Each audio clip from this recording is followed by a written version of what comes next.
Have you ever wondered what actually makes your JavaScript code run, whether it's in your browser, on a server, or even in a brand new app?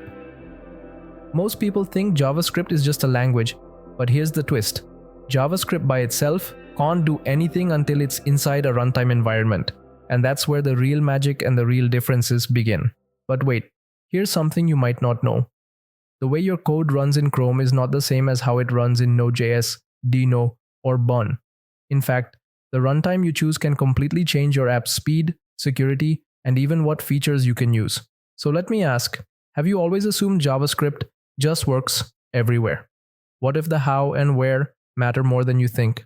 Stick around, because by the end of this video, you'll know exactly what a JavaScript runtime environment is, how it works, and how to pick the right one for your next project, whether you're building a website, a server, or something totally new. Let's break it down. A JavaScript runtime environment is like the stage where your code performs. JavaScript itself is just the script. It needs a runtime to bring it to life. This environment provides all the tools, libraries, and infrastructure your code needs to actually do things like talk to the network, access files, or update a web page. At the heart of every runtime is the JavaScript engine. Think of this as the brain. It reads your code and makes it run. Chrome and Node.js use the V8 engine. Firefox uses SpiderMonkey, and Safari uses JavaScript Core. Each engine interprets and executes your code, and some even optimize it for speed using something called just-in-time JIT compilation. But the runtime isn't just an engine. It also gives you special powers called APIs. In browsers, APIs let you change the web page, handle clicks, or fetch data from the internet.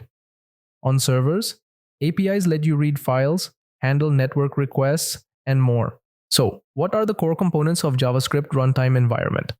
Here's how the pieces fit together. JavaScript engine, the interpreter and executor of your code. It manages the call stack, which tracks what's running, and the memory heap, where your data lives. APIs, extra tools for interacting with the outside world, like the DOM in browsers or file systems in Node.js. Callback, queue, and Microtask. Queue. Think of these as waiting rooms for code that needs to run after something else finishes, like after a timer or a network request. Event loop. The conductor, making sure everything runs in the right order. It checks if the main thread is free, then moves tasks from the queues to be executed. This setup lets JavaScript handle lots of things at once, even though it's single-threaded. That's why your web page can stay responsive while fetching data in the background. Here's a short snippet of code that will help us visualize the runtime in action. We first console log 1, then we console log 2 inside a timeout, then inside a promise resolve, we console log 3, and finally we console log 4. At first glance, you might think it logs 1, 2, 3, 4 in that order. But what you actually get is 1, 4, 3, 2. Strange, right? Let's break it down. This is our components. We will not think about the heap for now. Let's walk through how asynchronous JavaScript works under the hood. First, we have console log 1. This is a synchronous call. It gets pushed to the call stack, runs immediately, and prints 1. Next, we see setTimeout. Now, setTimeout is not handled by the JavaScript engine itself. Instead, it's handed off to the web API environment provided by the browser. That means the callback inside setTimeout gets scheduled to run later. If the timeout value is 0 milliseconds, it will still be sent to the callback queue, but only after everything else finishes. If the timeout value is something like 100 milliseconds, it will wait 100 milliseconds before going into the callback queue. Then we have promise resolve then. This creates a microtask. It goes into the microtask queue, and it waits to run right after the main synchronous code finishes. After that, we have console log 4, which runs immediately and prints 4. At this point, the call stack is empty, so the event loop kicks in. Here's what the event loop does. First, it looks at the microtask queue.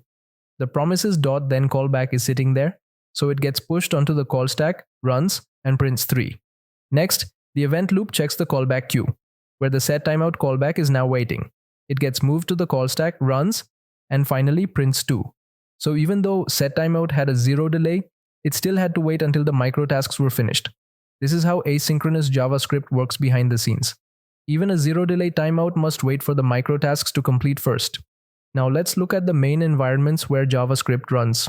First, we have the browser. This is the original home for JavaScript.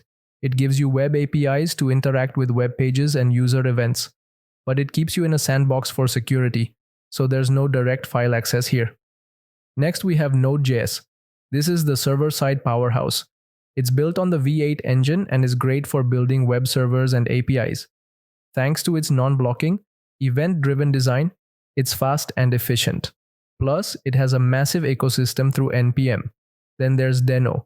It's the new kid on the block, made by the creator of Node.js. Deno is secure by default, supports TypeScript out of the box, and uses a decentralized approach to managing dependencies. Finally, we have Bun. It's built for speed. Bun is an all-in-one toolkit with a super fast engine. It's designed to be a drop-in replacement for Node.js with better performance.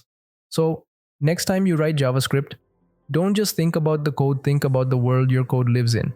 The right runtime is your secret weapon. If you want to watch similar content, please subscribe to the channel. Turn on notifications to get notified when I release a new video. If you found this helpful, share this video, like, and comment your ideas below. Thank you so much for watching, and I'll see you in the next one. Have a great week.